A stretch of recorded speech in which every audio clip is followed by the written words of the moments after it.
Before I start this video, I would like to say I did contemplate. I did contemplate breaking it up into 2 parts, 3 parts. But you know what? I'm gonna post it as a 10-minute video. So what? Because honestly, we're too used to watching TikTok, YouTube shorts and all that and getting information in 30 seconds. I'm gonna go ahead and post it as is. So if you really want the information, you're gonna sit through it. That's all I wanted to say. Jump in that, some in that bitch. Jump in that fire. Welcome back. Today's topic is on setting up ancestor altars. I know for a lot of people who are new into the spiritual community and who are new to practicing, the first things they get into is setting up an altar for their ancestors. So I want to make sure I give a couple of tips in regards to what I find has been, to what I have found has been effective in aiding me in the process in creating the altar and correctly working with my ancestors. It's widely understood that your ancestors are the first ones to communicate with you when you are getting into developing your spiritual abilities and things like that, your meditations and stuff. They're typically the first ones to visit you, communicate with you, give you some form of revelation. A lot of times, most people got more experience with their ancestors than other spirits. So the first thing I want to touch on is reason. What is your reason for doing so?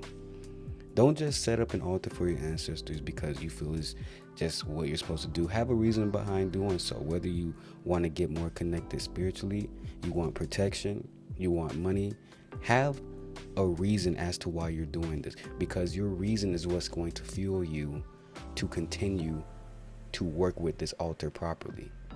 See, a lot of people start lacking and falling off as time goes on because they wasn't really trying to have an altar like that, especially with their ancestors. A lot of people begin to fall off as they gain other spirits and stuff like that.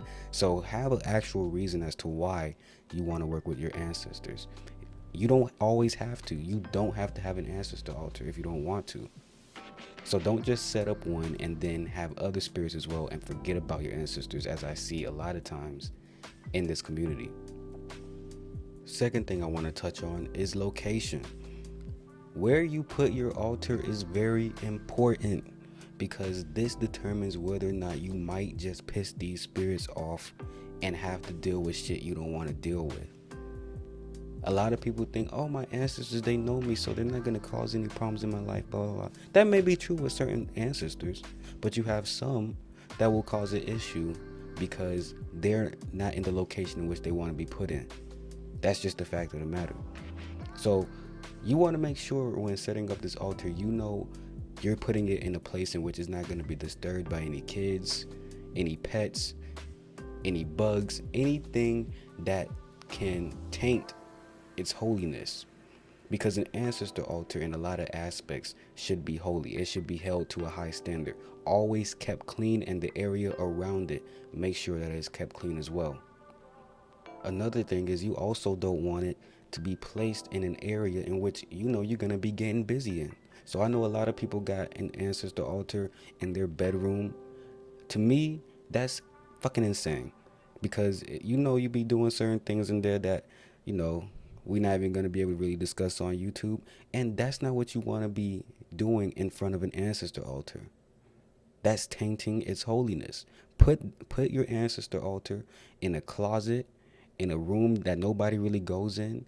Shoot, if you got to put it in a storage unit and find a way to work it there, do that as well. But do not have it in a location which you wouldn't want to be, because that's how you end up with problems. Third thing, I'm bugging. Third thing is compatibility. The main thing that a lot of people do when it comes to setting up their ancestor altars is putting every single ancestor they can possibly think of and that they can find on Ancestry.com and 23andMe, whatever the fuck. They want to put everybody on there on one table. No.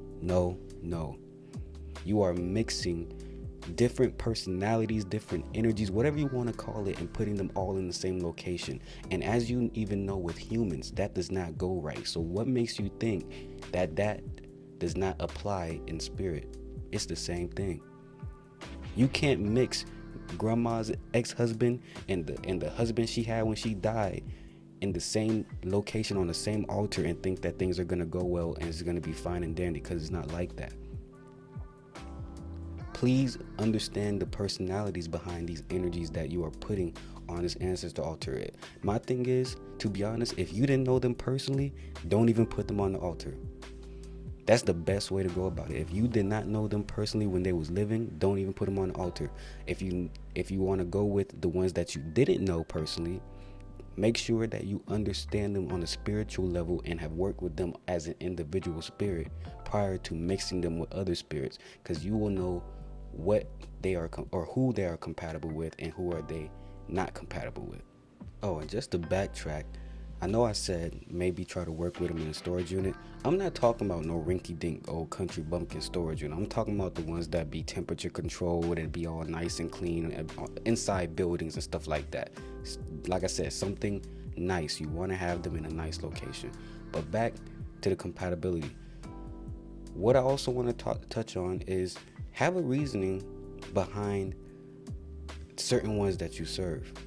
Don't just put every ancestor you can think of. Like I said, sometimes you want to only work with the ones that can aid you in your life, that can aid you in your life's purpose.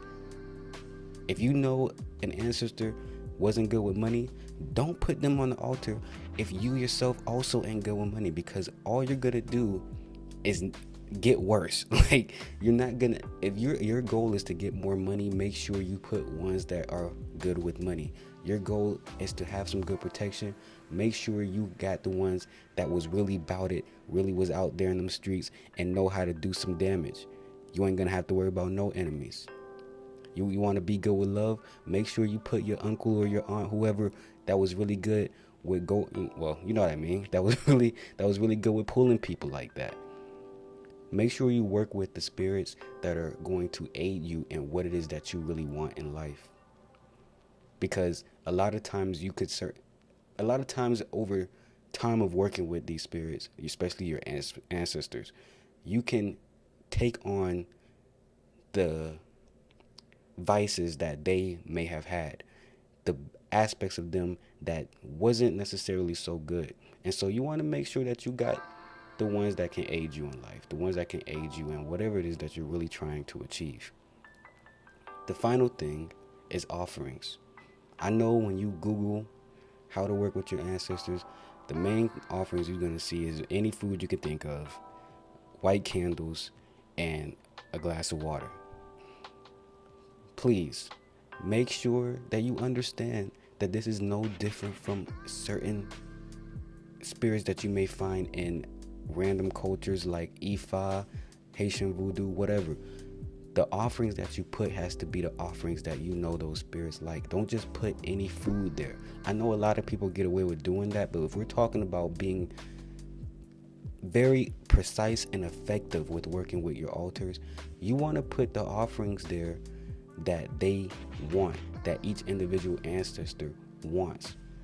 This will be especially easy for you if you already knew them while they was living, because you can put there what you saw them eating and putting them in their mouths every time you went over to their house. So it's going to be way easier to do that rather than trying to communicate with the spirit and figuring out what it is that they want that way. But you can take it that way as well, whichever way works best for you.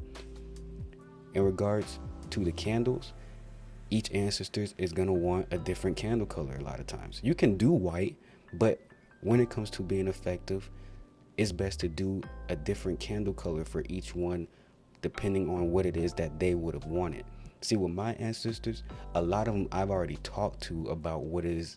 Well, right while they was living, I already asked them what it is that they would want on their altar. So I already know what candle colors, what food, what incense that they would want prior to them even transitioning.